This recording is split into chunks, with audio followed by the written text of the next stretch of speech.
Hello, I'm Anna Raimondi, coming to you from the Angel Cooperative in Ridgefield, Connecticut. Welcome to this episode of Talking to the Dead in Suburbia. I am so happy to welcome my guest today, Maureen St. Germain. Maureen is known as the practical mystic and is a transformational, international teacher and author of Beyond the Flower of Life and Waking Up in the 5D. She provides tools to guide people in the transition from the third dimension to the joy and love of the fifth dimension.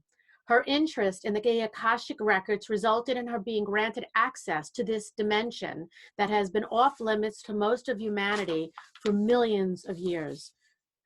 I am so happy to have you as our guest today, Maureen. Welcome. Thank you. Thank you for having me. It's a real pleasure. It's a delight to get to know you both so well. I'm thrilled to have you. Can you tell our audience a little bit about yourself? Mm-hmm. So I grew up on a farm in central Ohio, and just south of Cleveland.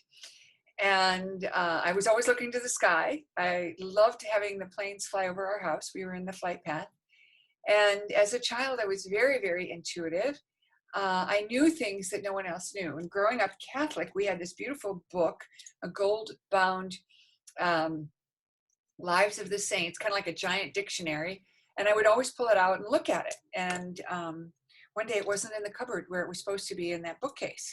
So I remember looking for it, thinking, well, I wonder where it is, because I always put it back. And I saw that it was in a closet on a high shelf. So I got a chair from the kitchen and stood on the chair and got the book out, did whatever I wanted to do, reading or looking up. And then I put it back in the bookcase where it belonged. And I remember thinking, I'm putting it back where it belongs. And I'm sure my mother, who was worried about the gold leaf, being worn off by a child, being, manhandling her book, she never hid it from me again. So I've had that gift, and my mother was very intuitive as well. She saw my father when he was a prisoner of war and where he was, and it made her, what's the word I want? It reassured her that he was still alive, but it scared her, because it was information she wasn't expecting when it came in kilometers. Back then people didn't think in kilometers at all. I led a pretty normal life, got married, have 4 children, now all grown, and have always been interested in spiritual things. So I began my spiritual study from the time I was a teenager and began studying the Edgar Cayce work. I joined an Edgar Cayce study group, and then studied with the Ascended Master teachings and the Essenes, and continued to study and grow. And then I began teaching the Flower of Life work, which just transformed everything. The energy field of the Makaba changes everything. And I really opened up, and huge energy came through, lots of information, lots of stuff. And I taught in 24 cities all over the world, 24 countries rather. And way more than 24 cities, 24 countries. And began writing about my experiences in the book Beyond the Flower of Life, which is set for a re-release in this spring, and it'll be the 12-year anniversary, and it's sold very, very well, and so it's being edited and re-released.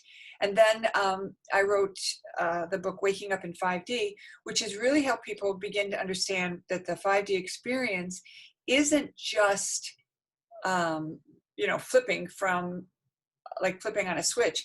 I see it more like a sine wave. Like kids grow up and they do something mature, and then they do something stupid, then they do something mature, like that. That's us. And so then after that, I wrote the book, The Akashic Records, and both of these books have won awards.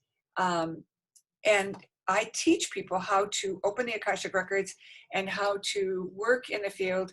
And I include a lot of supplemental tools working in the Akashic Records that isn't available in any other coursework. So everybody who's doing this work is doing awesome work. I want to be really clear about that. But I've been given gifts to teach, and I'm happy to share them. Well, we're very happy that you're doing that. I want to go back to, you mentioned the Makaba. Can you tell us what that is? Yeah, it's an energetic field that you build around the body, or you turn on around the body. Most people are familiar with this shape that's called the Makaba, and it's a 2 nested tetrahedrons. We call it a star tetrahedron. And the actual field that you turn on is 3 of these that are spinning, counter rotating, and then one that doesn't spin. And it's a very powerful field that allows a person to carry the energy of the 5th dimension. So even if you haven't earned it, you've put on the uniform of being an evolved citizen, and you end up making choices and seeing from a point of unconditional love, which helps you really make very powerful, useful, helpful choices in your own life path. Well, how do you turn that on? It's through a guided meditation that takes 5 minutes, and it takes about a minimum of 4 or 5 hours to learn, because you want to learn all the geometry behind it, and you only need to learn that part once. So even if geometry is not your thing, the way I teach it, people have told me that if they had me as their geometry teacher, they would have gotten it right away. So I teach how to integrate it, and also why it's so valuable, because it's directly related to our DNA, our body system, the way the joints and the bones work. And once you begin to get that, you go, oh, it's tuned to us. And then once you realize that, then it's easy to go, okay, I get it. And then it's in, and you don't have to think about it after that. And then you just use the codes to activate it through the breath work. And the whole breath, it's 17 breaths, takes maybe 5 minutes to do. And within a relatively short period of time, it becomes permanent. So you try and do it every day until it becomes permanent. The field lasts for 24, 48 hours. But at some point, the body just goes, okay, this is who I am. This is my new me. And that then becomes a very powerful tool, because you begin to see things before they happen. You begin to understand things that other people don't understand. You hear people talking and they're really just thinking. So it literally opens up all the channels without having earned it. And what I mean by earning it is, some people have a gift and then they just kind of learn how to manage it. Other people can learn to do what you do, for example, but they have to work at it because they didn't have that gift that's naturally there. But with your guidance and help, they can find their way and begin to do that. And with practice, they can get there. Just like some people are natural at the piano, and other people practice a lot and get just as good. Can you do a portion of that or the meditation with us now, or do we have to study the sacred geometry in order for you to do that? Well, opening the Akashic Records is a sacred practice. So this is part of the Akashic Records. Oh. The Makaba? Oh, excuse me. I said that backwards. I shifted on you. Sorry. The Makaba meditation is a 17 breath meditation, and I could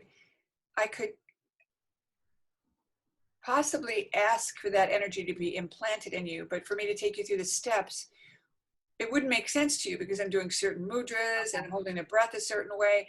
And it is a bit of jargon in the sense that, you inhale, exhale, and hold on exhale, or hold on empty, and things like that we try to get people to really get. But once you get it, it's kind of like learning yoga. You could follow along with a teacher, but you wouldn't really get the benefit unless they taught you the poses. Can people learn that from your books? Do you just describe that in your books? No, I have a DVD that gives them pictures. Even better. Even better, yeah. So I have a DVD to teach them the Makaba, and then I also have a call out meditation, so that the actual steps are called out for you. So you don't have to remember anything. You just have to kind of get it in your head. Just like when you go to a yoga teacher practice, you show up for yoga or whatever. If they say down dog, you know exactly what to do. You know that pose. But if you didn't know that pose and someone said do down dog, you're going, what is that? Right, I get that. You also mentioned the Akashic Records. For people in my audience who don't know what that is, can you explain that to us, please? The easy way to imagine the Akashic Records is to think of it as a library, but it is alive. So what it means is this is a field of living energy that holds the past, the present, and the possible and probable futures. And the reason I word it that way is because you can see into what you have done and why things are the way they are. You can see what your relationships are and what has happened around them. And you can also see why you act or react the way you do. For example, in one reading, a client was told right out of the gate, and one of the things I do that nobody else does is I start with what's called opening remarks. And we just take a download from the Akashic Records and we announce a bunch of stuff. And a lot of times as a guide, I don't have a clue what I'm talking about. But in this case, I could see the woman struggling with her life preserver, the kind you wear when you get on a boat. And the record keeper said to her, you don't have to worry about struggling with your life vest. You're fine when you're on your boat, and you're going to be fine. And of course, she screams at me, how did you know I had a boat? And I started to laugh. I said, I didn't know you had a boat. That came from the record keepers. And then at the end, she said, I don't even believe in reincarnation. But if I did, how did I die in a past life? And this is another skill that we teach in the class, and that's how to connect with your higher self. So I checked in. Am I supposed to tell her? Because I don't assume just because she's hired me and just because I can see clearly what that answer is, that I'm supposed to say it, because I know it's going to be a shock. And you know exactly what they said. And my guidance was, yes, go ahead and tell her. And she just went, and then they repeated again what they said in the beginning. You don't have to worry. You're never going to drown again. You'll be fine. In another case that we worked with, someone who was in a drowning accident but survived, but everybody knew that she wasn't going to live. She was an older woman, and it was just a weird scenario. Well, in the work we did behind the scenes, we discovered that she had drowned like 10 times. 3 of them were, self-annihilation. 4 of them were, I'll use the word punishment, where she was forcibly drowned, and the others were accidents. So she had the predisposition to take herself out that way. And with the work we did, and we cleared all those negative memories, and I'm sure that's part of the work you do, we cleared a lot of that negative energy, so she lived a lot longer than she would have if she hadn't had that clearing work, and her family was able to say goodbye, and they were able to have a much more peaceful transition for her than would have occurred if she had just drowned outright. Oh, that's wonderful. Very interesting work. And that comes from the Akashic Records, and it also comes from the clearing work that we do. So when you talk about the Akashic Records, and some people may know it as the Book of Life, correct? Yes, because that's what Edgar Cayce called it. And it's also called the Book of Life in the Old Testament. And when Edgar Cayce, the famous American mystic and seer, he was asked, where is this information coming from? He said it's coming from the Akashic Records and the person's own field. And then he was asked, well, what are the Akashic Records? And he was told, well, it's the Book of Life that is known in the Old Testament. And what we want to understand is when we go to the records, we don't actually go inside because it's a living field. And if you or I went in and saw the person we're married to murder us in a previous lifetime, we might not be so kindly to the person we're married to after that. So, and also all that energy of seeing that might change the field. So we're at the edge, and we're working with what we call guides or record keepers. And then we are communicating back and forth in that zone, but it's very fluid, very, very fluid, very, like one of the things that one of my students said one time, he says, I'm so amazed that when I open to the records, the information just comes. He says, I keep thinking, I don't know what I'm going to say to this person. And then we open their records and it just comes out of my mouth. It's very cool. So you talk about the past. So the records talk about the past, the present, and the future? Yes, possible and probable futures. And the way to think about that is to say, okay, I'm a high school student and I'm thinking about going to college. I've got 2 or 3 applications in, I've got 2 that I can't decide. If I get in both of them, I'm going to have to sort it out. So at some point they're thinking about these 2, those 2 are in the records. Maybe once they go to that first one, they make a decision, they go to that school, then they think, I made a bad decision. So they're still holding both of those in their field. Then if they drop out of the first one and move to the second one, then that becomes solid. And the other one has a short memory, but not a big one. All those other ones that they applied to that they thought about but didn't really give, that generally fades away and does not have a big thread. But there are times that we're so conflicted about a decision that we actually move into both of them at the same time, and we have double timelines. Oh, that's interesting. Mm-hmm. So it's like a layer on top of a layer, dimensional. Right. Mm-hmm. Mm-hmm. Can the Akashic Records predict what's in store for 2021? Well, I wouldn't say that they predict exactly, because free will is a big player, and the records themselves hold some information where we're headed, but they don't necessarily have big stuff. So, you know, I have done predictions for 2021, and I do have a pretty good idea of how things are going to play out. Can you share that with us? Well, I think the biggest thing is it's going to be a big year of big change. Big change. We're going to see a big change in how we interact with each other, because once we stop being, you know, stuck in our homes all the time, we're going to be much more appreciative of one another. A lot of businesses that have gone out of business, big companies and little companies, something's going to take their place, and it isn't going to be identical. It's going to be something more and evolved. So, you know, a couple of years ago, I saw on the cover of Wired magazine, email is dead. And I thought, whoa, what does that mean? But now I can see it. Now we're moving to text, you know, just get in and get out. So that, you know, that's one big change. And then there's other changes that I see. I do see that leadership is going to be a lot more different than it is. We're going to see more honesty in leadership. Right now, we're trying to be honest, but it's hard. You know, I mean, if you're trying to hide something that you did in the past, you're going to have trouble being honest. So one of the things that's going to happen is everybody, big companies, little companies, and people are going to figure out it's just going to be simpler to tell the truth. Yeah, I had an affair. I figured out that that was a bad idea. I haven't seen this person in 2 years. Every once in a while they try to reach me and I blow them off.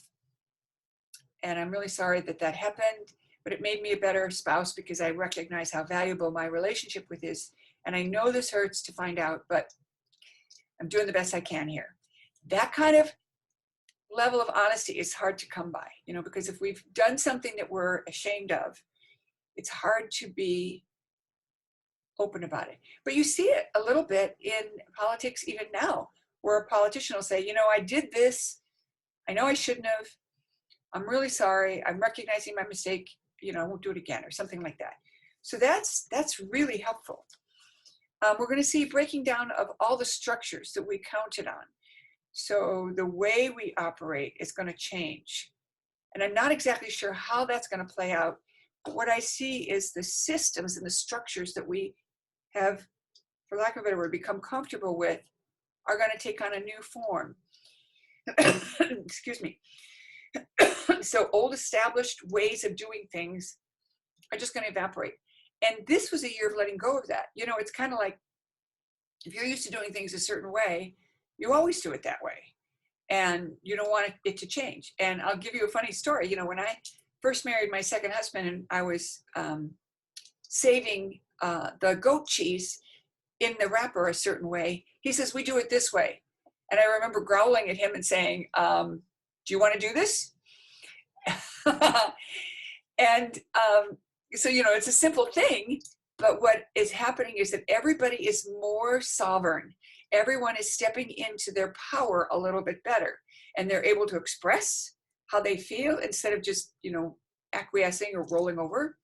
But that's going to cause a rumble and, you know, sometimes earthquakes or domino effect, because if you're the person that's always been controlling things and suddenly your partner is saying, well, I don't like doing it that way anymore. I want to do it my way. And you're thinking, but this has always worked. You see, you're going to have that kind of a interaction. And finally, we're going to see more experts who are self-educated. Oh, that's interesting. Mm-hmm. So, you know, people like me, people like you know, we didn't go to school to get a degree in being a mystic or being an Akashic Records guide, although we might have gone through training. There's no official, you're not the doctor of mystic, or you're not the doctor of Akashic Records, like that. Well, that's very interesting. Well, I hope that, you know, because of all that has gone on this year, that it's not just texting how people communicate, because we really do need the social interaction. And I think that's a big problem in society, is that we have a generation of kids who don't know how to interact one-on-one. They're used to hiding behind the computer. So I think that that's a really good point, because I think once we come out of our houses and come out of lockdown, we're going to actually decide we want more people. We want more people in our lives. Mm-hmm. And so one of the things that I did on a presentation I did last night was I said, you know, go on, when you go on vacation, consider inviting extended family. You know, grandma, grandpa, cousins, relatives, whatever. because that will allow you to have a bigger connection. It also makes really yummy memories, because when there's more people who are related, there's lots of, different kinds of interaction, which is very, very interesting and fun. So you talk about mysticism, and you've been called a modern day mystic. What is that? And are we all mystics? Probably we're all mystics at some level. And the practical mystic, as I am called, it's sometimes called the modern day mystic, but the practical mystic has to do with the fact that as a mom, as a corporate person, as a spiritually focused individual, I found ways that everyday people could use tools to benefit how they operate, to benefit their life, and that would open up, make the skills that are available to them, if they would work at it a little bit, improve their life dramatically. There's a great story on one of my blog posts from November, where I was coming back from teaching in China, and I had made an arrangement with my husband to go from San Diego to go to Los Angeles to a concert, because one of my friends was going to be at this Los Angeles museum. And the concert was in the evening, and we figured we would go to LACMA early and get lunch and tour around, and then stay for the concert. And the night before I leave to fly, my husband comes up with this so-called brilliant idea that we should go to another museum first thing in the morning, so we could get 2 museums in instead of 1. And I thought that was a terrible idea, and I told him so. Excuse me. And he said, and I said, I'm trying to, evoke guilt, right? I didn't even know I was doing this, but I'm telling you now, I can observe. I was trying to get the guilt card going.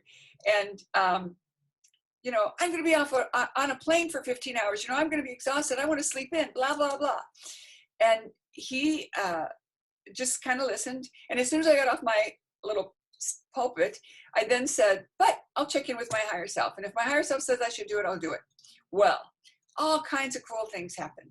I met someone that was a family friend from Ohio. Randomly, it's a great story. You got to go to the blog to read it.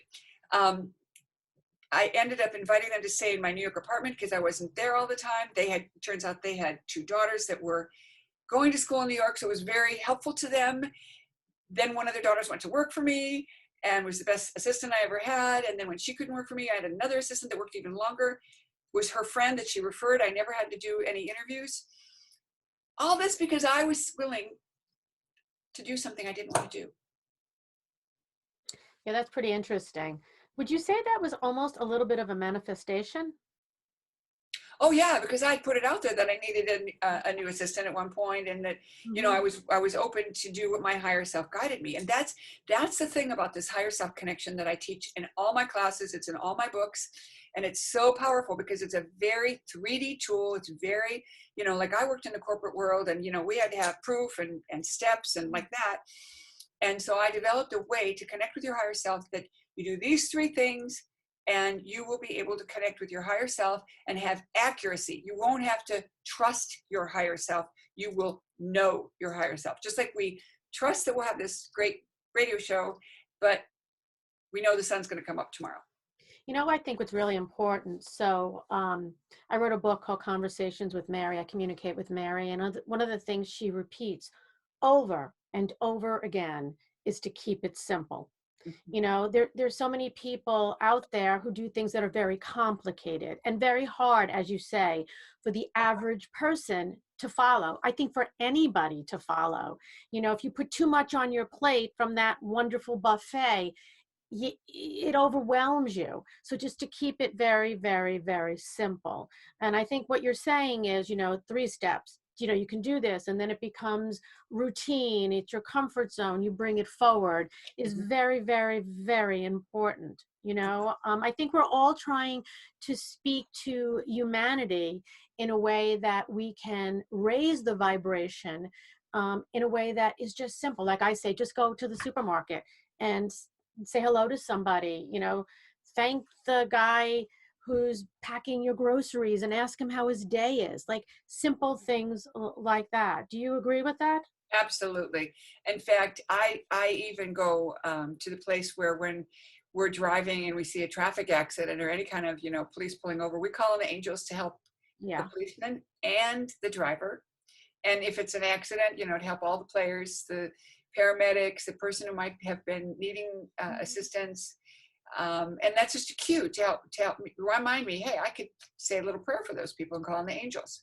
So yeah, I totally agree. And there's so many little things we could do. And one of the little things that I teach people is very, very powerful.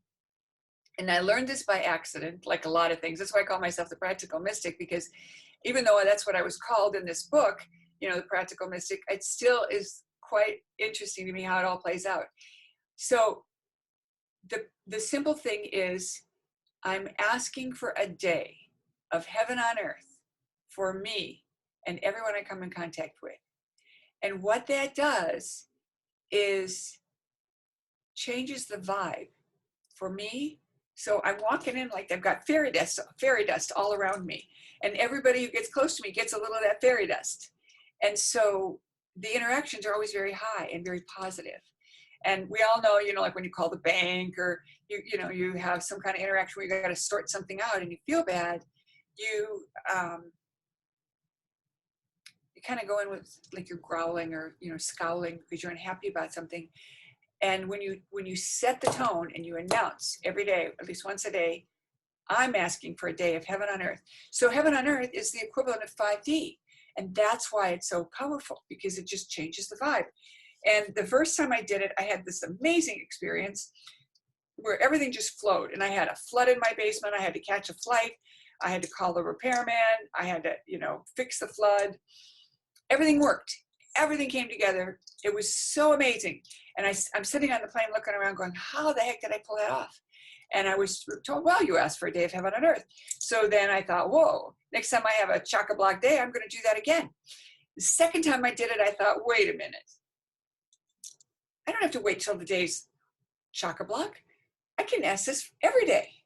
And so can anyone.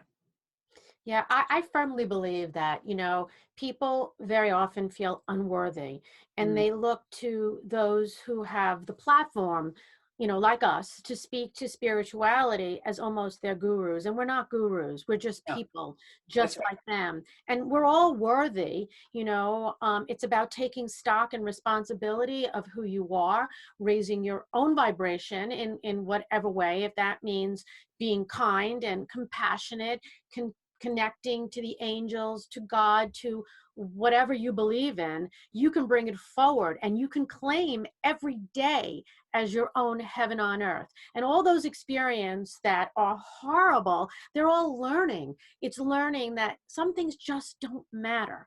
It's looking at it and saying, I was so upset about X, Y, and Z, but really? In the scheme of things, did that matter? And I think that's what COVID is teaching us as well, like what really matters in our lives.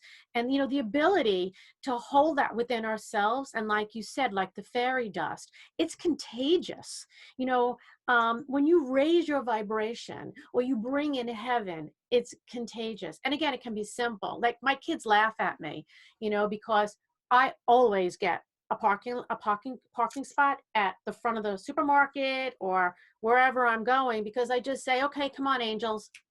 I don't like to walk too far. I don't want to be like just put me close. I'm in a rush like everybody else, unfortunately. It's doing little things like that and having a sense of humor around it. It doesn't have to be so humdrum. You don't need to be sitting in a church chanting, although that's wonderful. You could be sitting in your car. Like I said, everybody should talk to their relatives, talk to them. You'll get the messages loud and clear if you just open yourself up and raise yourself up. So, well, I'd like to touch on two things that you said. One was that, everyone is worthy. And unfortunately, so many people have been led to believe that they're not worthy by what they were taught as a child, maybe even inadvertently, by well-meaning parents or caregivers that have said something to them.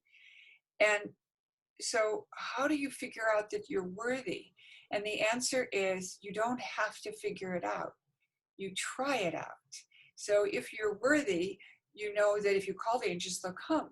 But if you don't think you're worthy, you won't call the angels because you don't think you're worthy. But if somebody like you or me says, look, just do it, and sign up and say, okay, I'm calling the angels for help, or I'm asking for this, or I'm asking for this. If you get what you were asking for, then you know you're worthy. So it's almost like fake it till you make it. Mm-hmm. And then the other thing you said was, does it really matter? And I was given a really wonderful example of this when I was quite a bit younger. And I was working as the head of tourism for a city. And we had volunteers manning our visitor center. And it was Sunday morning, and the volunteer we had did not have a ride. And I had agreed that I would pick her up and take her to the visitor center so she could open it up. And I'm busy with my kids, you know, I'm having a wonderful Sunday morning, and all of a sudden I went, oh my God, I'm supposed to go take that lady to the visitor center. So I hopped in my car and I picked her up probably an hour late. And she was still waiting patiently. And I was so apologetic. And she said the same thing you said. She said, you know what, honey, 10 years from now, it won't matter. Don't even give it a thought. Yeah. And I was so absolved of my quote guilt. So that's the other thing. Guilt is only good for two things. It's good to help you decide to be different and to recognize that you could be different. Yeah. That's it. Very different. And, you know, and to wrap up this worthy stuff, you know, when I was writing Conversations with Mary said, you know, you don't have to beg. You don't have to say, please, please, please, or, you know, trade it off. And, you know, right, make a contract. Right. As a Catholic, I felt like I was raised to not be worthy and to beg, oh, please, God, you know, that side of thing, but to pray instead by, thank you for allowing this to come into my world. Claim it. You know, it's a manifestation in itself, and it's putting out an intention by any other words, okay? But it's also saying, I am so worthy that I know that this will come my way, that this prayer, this conversation, this what I want, what I think I need will come my way. So I think that, you know, it's all about being preconditioned, you know, and kind of changing that up. But I think that, you know, more the words that come out of our mouths to people, hopefully they hear us, because that's the way the world's going to change, and we need the change. We're going into a new normal now. You know, and it needs to change. So, well, thank you so much for coming on. I really enjoyed our conversation. I hope to speak to you more in the future. And to everyone today, I hope you enjoyed today's episode. If so, please like, share, and comment, and be sure to subscribe to our channels so you never miss an episode. Thank you so much. Be well. Merry Christmas. Thank you, Anna.